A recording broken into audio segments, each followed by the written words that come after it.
नमस्कार।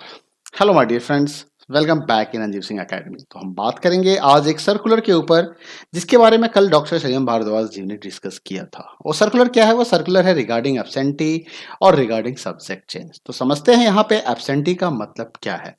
जैसा कि संयम भारद्वाज जी ने कहा था कल कि अगर कोई बच्चा आपसे कांटेक्ट नहीं कर पा रहा है या बच्चे ने पूरे साल कोई भी एग्जाम नहीं दिया, तो ऐसे केस में वो किसी भी सूरत में कांटेक्ट नहीं बन पा रहा है उस बच्चे से, तो फिर उस बच्चे को क्या करें? क्या उस बच्चे को प्रमोट किया जाएगा?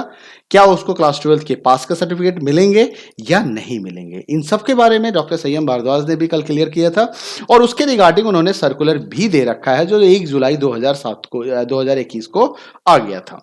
सर्कुलर 30 जून का ही है, लेकिन इसको 1 जुलाई 2021 को डाला गया था वेबसाइट के ऊपर। तो अगर आप इस सर्कुलर को ध्यान से देखिए तो इस सर्कुलर में क्लियरली मेंशन है। देखिए, दो टॉपिक पे यहां पे बात की गई है इस सर्कुलर के अंदर में, subject change cases and absent in 12th student regarding.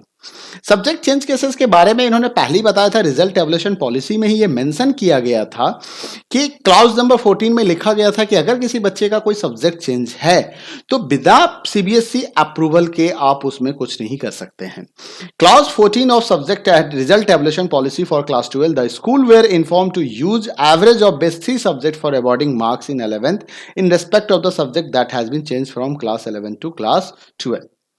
ठीक है। Certain instances have been reported by the schools where there is either change of the total subject और only 1 or 2 subject of class 11 are being offered by the student in their class 12th after due approval from the CBSE. Rest of the subject class 7 have been changed to the new subject.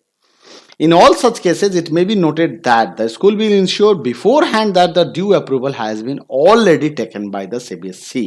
मतलब आपको पहले से ही CBSE से वो approval लेना था उसके regarding. ठीक है।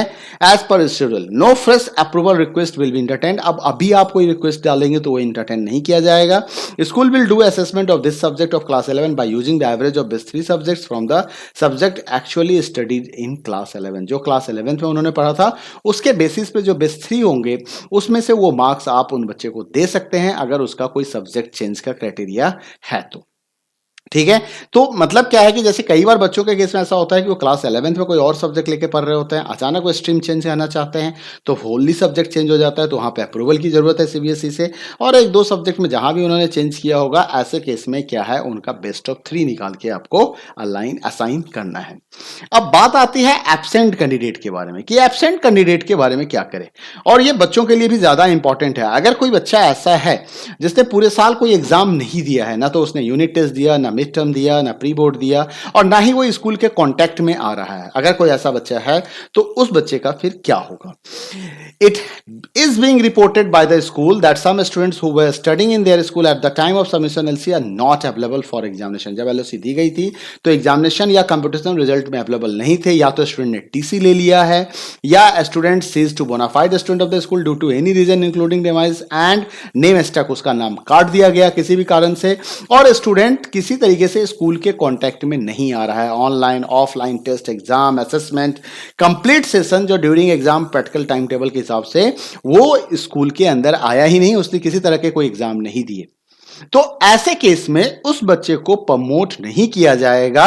That students are mark absent so that result in respect of such student is not declared. तो ऐसे बच्चों के रिजल्ट डिक्लेयर्ड नहीं होंगे, और it may be noted that data in respect of this students may not be submitted by awarding them 0 marks और mentioning anything else against their name. मतलब आप वहां पे 0 नहीं लगा सकते हैं, आप कुछ और नहीं लिख सकते हैं, आपको वहां पे उस बच्चे को एब्सेंट दिखाना होगा और उस बच्चे का फिर रिजल्ट डिक्लेयर नहीं किया जाएगा।